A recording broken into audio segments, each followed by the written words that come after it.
A win over the weekend and a Warriors loss put the Suns at the top of the NBA standings. We'll break that game down. We'll break the latest news on Monty Williams and Robert Sarver down.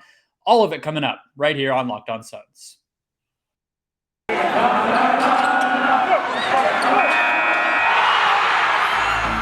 You are Locked On Suns, your daily Phoenix Suns podcast. Part of the Locked On Podcast Network, your team every day.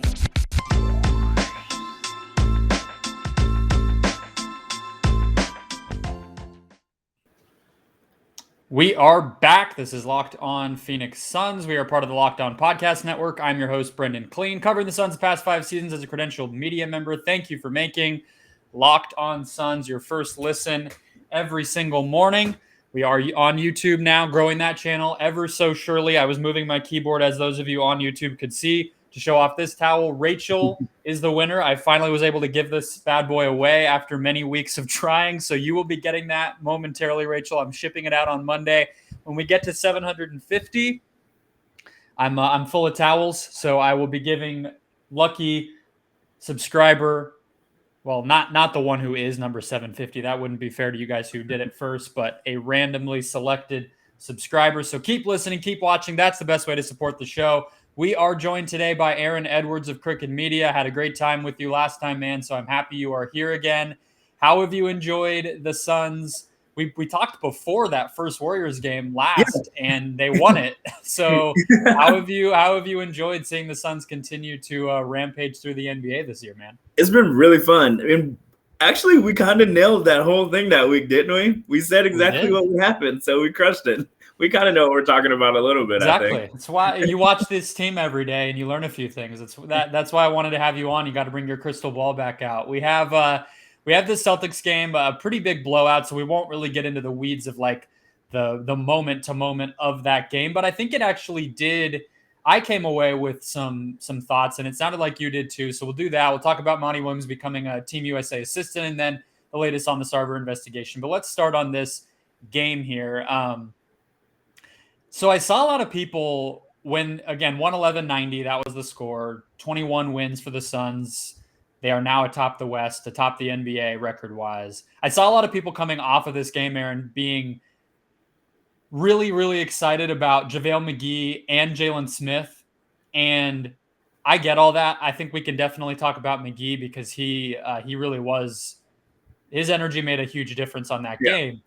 But – I feel like you got to give the props to Chris Paul more than anybody else because who was it feeding those guys? It was Chris Paul. And that was really, to me, the story of that game. It was those two bigs, diving to the basket, having that connection with Paul, and then that just opened up the shooters and everybody else, and Boston just really couldn't keep up. Yeah, Chris Paul, he's done it his entire career. He's a kingmaker. He gets dudes that really aren't that great paid, and he's the king of it. And the best thing to do as a big, I'm shocked this is JaVale's first time finding Chris Paul, honestly, because Chris Paul gets bigs paid. That's what he does. I mean, so far not Ayton, but that's a whole other thing. But for the most part, Chris Paul gets bigs paid. And I'm sure we're going to talk about it when we talk about Monty and Team USA, but any big that wants to get the ball in very good situations should play with Chris Paul as long as he's around because you're going to get a check from it. And he's just been playing high energy since he came in, and he hasn't been making he still does 1 or 2 a game, but he hasn't been making the crazy boneheaded JaVale McGee stuff. But 0 turnovers in 26 minutes in this game. That might be the biggest stat of all from that box score.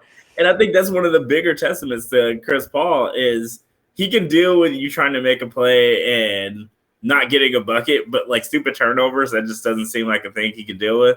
And that comes from practice. I think practicing with Chris Paul is probably hell, but it does turn over to the game time.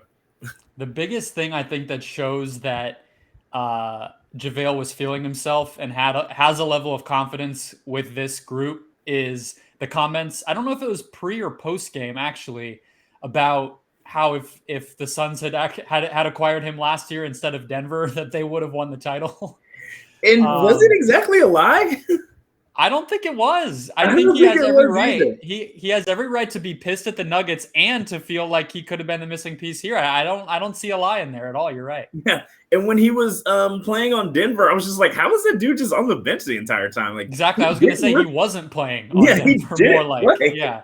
And they could have just let us borrow him if they weren't going to use him. Just have him after the Suns swept him, just ship him over, have him take the bus home with the Suns, and then be that should be allowed in my opinion. But yeah, I have another question. If you get swept, the team that swept you gets to have one player off your one bench. draft. Yes, although I think in that case you pick Jokic, but there probably would be some protections. You got to have. No, that's why these five guys are off limits. I put it on bench player, a bench player of your choosing. Yes, totally fair. And the Nuggets at that point hardly even had a bench, so I think that would have been an easy selection. Yeah. I have another question though on this topic. Was DeAndre Jordan ever good, or did he just play with Chris Paul? That's the $1 million question, ain't it? Like now, like nobody, like he is old now, so I can't really like say what he is and isn't now. And he was very athletic back then. But people did start playing him off the floor at a certain point. He aged real fast. Yeah, and once Steph Curry started putting him through hell and people realized what you can do to him on the outside, it kind of just made him non-existent. And that's what I'm so happy about Ayton. He didn't fall for that, and he actually is really good at guarding guards on the perimeter now. And he doesn't really get exposed as much as DeAndre Jordan kind of did back then.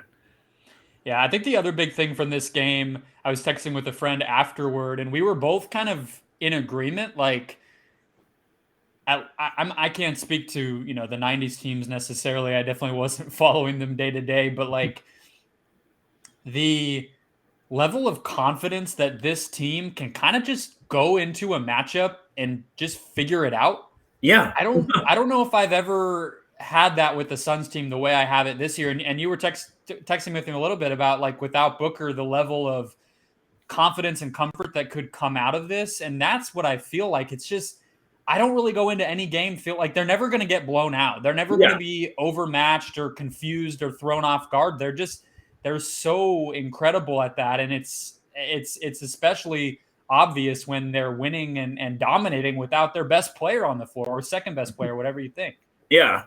And that was like the crazy thing about the second Warriors game was they let us hang around for way too long. The Suns were playing hard. Cam Payne probably had the worst game of his career, I think.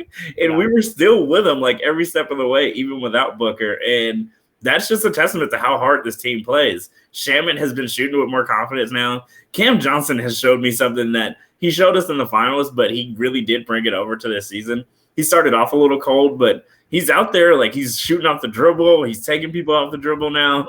He's not turning up wide open shots. Like he's playing with so much confidence right now. And I think we're going to have a tough decision to make in the next couple of years. Yeah, 40 points from the bench in this Boston game. Cam Johnson and Jay Crowder's minutes continue to be pretty even. I mean, part of that is with Book out. We'll see what happens when Book returns and what that minute distribution looks like, because Cam's been climbing slowly but surely through the course of the season and earning Monty's trust and really being a consistent part of that. So I think you're right to say that they are developing some things. I think it's been helpful to have Shamet just out there. I don't think he ever really struggled with his confidence this season, but I think it was more just the rhythm and sort of comfort with the other guys. And so getting to be out there with the other four best players night to night is really helpful. I should mention the reason McGee was out, was starting, obviously, is Ayton was out. So that should go back to normal. But yeah, I mean, it doesn't hurt when you do have that system that you can fall back on, and you don't have to necessarily worry that a couple absences will ruin you, to have those opportunities for some of these other guys to get out there and get some minutes and get some reps under their belt. So a big win still, even though it wasn't necessarily huge for the standings. I mean, the Celtics are a 500 team. Like, it is what it is. But for them to just go out there and continue to prove, like, hey, it doesn't really matter unless we're really, really shorthanded. If we have most of our guys out there, this system's good enough, and our kind of collective IQ is good enough where we're going to be competitive, if not dominant, most nights. And I really can't remember that with another Suns team in recent years. But More news throughout the week. It ended up being a little bit of a busy weekend. I wasn't sure what we'd talk about today, and then the Some stuff happened. they did us some favors here. So we'll get into Monty being named to not named, it's not official, but reportedly joining Steve Kerr's staff on Team USA in just a second. First, though, a quick word from DirecTV Stream. Does this sound familiar? You've got one device that lets you catch the game live, another that lets you stream your favorite shows. You're watching sports highlights on your phone, and you've got your neighbor's best friends log in just for the good stuff. Well, I want to tell you about a simple way to get all the entertainment that you love without the hassle, and a great way to finally get your TV together. It's called DirecTV Stream, and it brings your live TV and on-demand favorites together like never before, so you can watch your favorite sports, movies, and shows all in one place. That means no more juggling remotes and no need to buy another device again. And the best part, no annual contract. So get rid of the clutter and the confusion and get your TV together with DirecTV Stream. Learn more at directtv.com. That's directtv.com. Compatible device required. Content varies by package. All right, Aaron. Coming into the weekend, we heard that it had been pretty clear. I think it had honestly been reported like he is the front runner months ago, but Steve Kerr officially was reported to be the final choice as Team USA head coach heading into the FIBA tournament in 2022, as well as the next Olympics in all likelihood. What was the more surprising and interesting part was that the assistant staff came out. So I believe it had been Kerr, Nate McMillan, and Jay Wright, I think was the staff this past year. And it now looks like it will be Monty Williams, the Suns head coach, of course, and then Eric Spoelstra from the Heat and Mark Few from Gonzaga, rounding out Steve Kerr's staff. And I think the most interesting part of that is that Spoelstra and Monty together are, they're relatively young guys. So that makes a lot of sense to me that they would be added there so that they can, eventually maybe take the reins. What did you think of Monty getting that honor? I was kind of disappointed he wasn't named the head coach, but I get her, kind of can't argue with that one. But what did you make of all of it? I liked it. It's like when you really look at like the coaches, Kerr, Spoelstra, and Monty, like they have the three similarly built teams. Like, so you can kind of picture how Team USA is probably going to be built at this point, because they both kind of run their teams the same. Like they have shooters out there, stretches that can play D, and they have kind of not smallish big sometimes, but they can both play small, and they can both use big man when they need to, and they run the floor and shoot pretty efficiently. So like they both like pretty much built their teams all the same. So the coaching staff makes sense. And yeah, like I wasn't like super surprised. I just was happy about just like in the recruiting aspect of Team USA, because everybody knows how it works. You go across seas and you're with somebody for weeks and months, like you're gonna end up talking about stuff and becoming friends and talking about who should be playing where and who wants to play where and stuff like that. And Phoenix and Monty is getting like they're both getting a lot of publicity right now, and Monty's pretty much known as a player's coach now. Like everybody's singing dude's praises. So I just think that's really gonna work well in the long run when it comes to building a team to last. Yeah, you go game by game throughout the season, and like as media, we'll ask Monty like, what do you think of this matchup? What stands out to you about the way this team's been playing?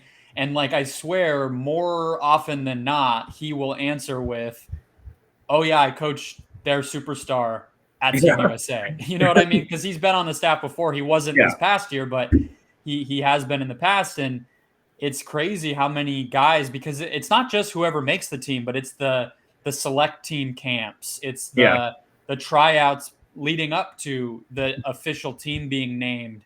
You're getting to work pretty closely with most, if not all, of the American superstars in the league. I mean, there's a growing number of international guys that aren't ever going to be around, but like, Kevin Durant and Anthony Davis and, Paul George and all these different guys that will ask him about it. And he's like, I got to talk to him and watch how he worked at Team USA. I hope that having that cohesion between the coaches and the way that they see basketball makes them build a freaking roster that makes sense. Because you'd think with a Greg Popovich team, it would have been pretty similar, and it was not. And they built a really weird team, and it took them a long time to figure things out.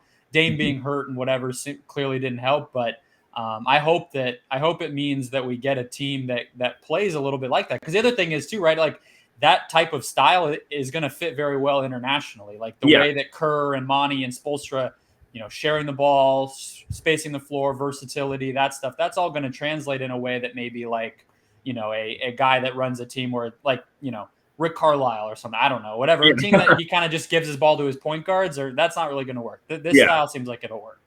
Yeah, and like Booker's probably going to be there for some of these. Like Booker or Monty, we literally got JaVale McGee because of the Olympics.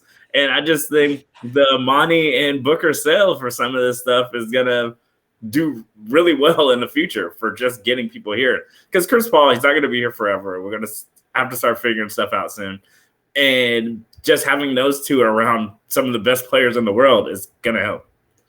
Yeah, for sure. It is, last note, kind of subplot, weird, sort of cool part of this too is the fact that Spoelstra is, not fully like born in America with full American heritage and still wants to be on the staff, and kind of the representation of having him there and everything else is cool. I wish the Filipino team maybe was a little better so he would have more of a reason to want to go over there. I get that some of that's difficult, but it is cool to kind of represent the internationality of the team or of the league on the team and the coaching staff. And that's kind of a fun subplot there as well. We see that with the players a lot, guys playing with different countries or having to kind of choose where to go. It's cool to have a coach do the same thing, and Spo's a genius. So, I mean, it's definitely a boon for those of us who root for the Team USA. We have a lot to probably parse through in the next segment with Robert Sarver. Report coming out that those who signed NDAs can be let out of them in order to cooperate with this investigation that is ongoing. Meetings being taken in Phoenix sort of as we speak here. So I've never talked to you about this, Aaron. It's been a long time since I've talked about it on the show because there hasn't always been a big update to get to. So we'll spend some time on that. First, though, a quick word from Built Bar. This holiday season, grab the protein bar that tastes like a candy bar, or maybe even better than a candy bar, depending on which one you like and what your preferences are. I can swear to you that I've had the coconut Built Bar is better than an Almond Joy. That is the one-to-one comparison that they tell us it is supposed to be, and I promise you it's better. So, you never know what you're going to get. But amazingly low in calories, sugar, fat, and high in protein. That's the deal with every single Built Bar that you get. Best of both worlds, delicious and healthy. Built Bar gives you the extra fuel to get through the holiday season. Shopping, family plans, you're still working on top of all of it. You got to watch all this Suns basketball, and you're staying up late because we have these 2 8:00 at night games this week. Built Bar gives you that fuel to get through all of it. People are passionate about their favorite flavor, but all holiday season long, Built Bar is releasing new flavors every single week, new deals to take advantage of every single week. The best place to check out all of it is Built.com. You can check out the new marshmallowy treats that they are releasing. You can check out Built Broth. I don't even know fully what that is, but it's a new product, and it seems pretty interesting. I don't know how you make protein broth, but I trust them. I trust Built Bar fully. So go to Built.com, use the promo code LOCKED15 to get 15% off your next order. That's promo code LOCKED15 when you make your purchase at Built.com to get 15% off. Today's show also brought to you by BetOnline AG, the best place to make any bet on any sport heading into the new year. BetOnline has you covered all season for more odds, props, and lines than anyone else. They also have a new updated desktop site and mobile app, so make an account today at betonline.ag. Check out what they have, put a little bit of money in, and when you make your first deposit, use the promo code LOCKEDON to get a 50% welcome bonus. That's promo code LOCKEDON when you make your first deposit to get a 50% welcome bonus straight to your account. Basketball, football, NHL, even your favorite Vegas casino games, all of it available at BetOnline. So take advantage. BetOnline, again, the fastest and easiest way to bet on all of your favorite sports. BetOnline, where the game starts. Baxter Holmes has been on top of this Sarver story since the beginning, of course, wrote the big expose on what was going on the severe allegations, the fallout, the NBA announcing the investigation, and now we are hearing sort of one of the last real dominoes to fall before we really hear the results of this investigation. And the conclusion that the law firm comes to is that those employees who had signed NDAs either as part of working there currently or as a result of them leaving the company, they are going to be allowed to discuss their experience with the law firm as they conduct interviews in Phoenix. That law firm is here in the Valley, scheduling with these people, talking with these people. And that makes me feel, Aaron, like we might be getting somewhere in terms of having this thing. I don't want to put a time frame because I don't know what the hell I'm talking about, but sooner rather than later, I'll say. What do you make of that step and where we are with all of this right now? I remember when it first came out, like the story wasn't really supposed to be released till the end of the season. So I felt like it getting released early, like I think on accident, sort of kind of sped up the process, because I'm sure Silver knew about all this stuff already. And this seemed like one of those things that you kind of want to take care of during the off season. So once it got out, it kind of like sped up the process of it. And this is not one of those things you really want to speed through. But like once the news came out, it was just a bad look for the NBA. So now you kind of have to get on it and get this news out as quickly as possible. And getting the NDA thing taken care of was one of the hugest steps of it. And it's pretty much just going to open the floodgates of people, because they're starting to schedule meetings really quick. And just the speed in which they started to schedule the meetings with the people that signed the NDAs tells me that they're trying to speed up this process a lot more than they were before. Yeah, I believe some of the other details on this from Baxter's report is I think that some of the people who have already spoken, meetings are lasting upwards of an hour, that a lot of the sources that he knew and he had spoken with who maybe had those NDAs and now are able to talk without fear of retribution had notes, like piles and piles of notes that they were going to pull from as they talked with these folks. And, if you think back all the way to the beginning when the investigation was initially announced, he had a lot of folks saying that they were eager to be interviewed by. So it's not a matter of like, these investigators are not pulling teeth here, right? Yeah. I mean, like it's going to pile up, and it just makes me think back to the kind of initial, the way that Sarver and the team's response in the immediate aftermath never really made any sense, because you would have like, if people think back to that story, it would be, Robert Sarver said this disgusting racist thing as accused by, you go through the story, it's like a dozen people confirmed to ESPN, 5 other people confirmed to ESPN, multiple people quoted on the record to ESPN that this happened, whatever. And then it would be Robert Sarver denied this ever happening. It's like, okay, well, if we're going to count everybody up here, you got 1 and then you got 12. So if those 12 people are now all empowered and free legally to speak, it's just, it seems to me like it'll be really difficult for the case to be made on the opposite side. If these investigators are hearing over and over and over that these stories happened, and then you have Robert Sarver just flatly denying all of it, I don't understand how. I don't know the details of every single story, but I just don't get how he's going to be able to stand on any sort of firm legal ground if that really happens. Yeah, and like my feelings on Sarver aside, like just there weren't any gaps when all this came out. Like it wasn't like there was just like this shock and awe kind of thing when this news came out. It was one of those kind of well-known things already that he kind of wasn't a great guy. And it was just all of our thoughts and assumptions being pretty cleared up in a really like jaw-dropping like profile. Then it was reading it without like finally reading it, even though we kind of all pretty much knew it already. And just, this process is going to have to go faster now. And they really haven't really done anything to hold up. Like his wife was emailing people about it, which is never a good sign. Like I'm pretty sure every lawyer that even dropped out of law school could tell you probably shouldn't do that. And they've just handled it so poorly. And it's just sucks that Monty and the team are stuck in this situation in the middle of the season, which is why I think the goal was to do it after the season, because this thing can kind of hold up a team, bring them together, or kind of cause problems. But it seems like it's brought them together.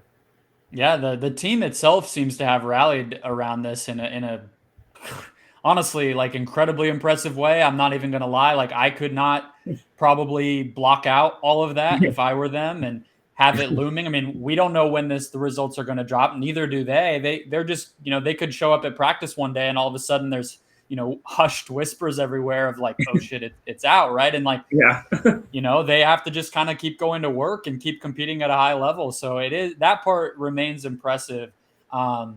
But I wonder from your perspective, because like there was this Howard Beck piece that I don't really know if it brought up anything new, but I kind of get what he was getting at. I don't know if you read that, Aaron, about like, what does the woke progressive league do when somebody is, faced, if it's faced with allegations that somebody is generally a bad dude in a lot of ways that rub up against what it is the NBA purports to be, but doesn't actually commit a crime, or there's not anything recorded or, broadcast that we can point to. And it's this gray area. And it still seems like we're headed toward that.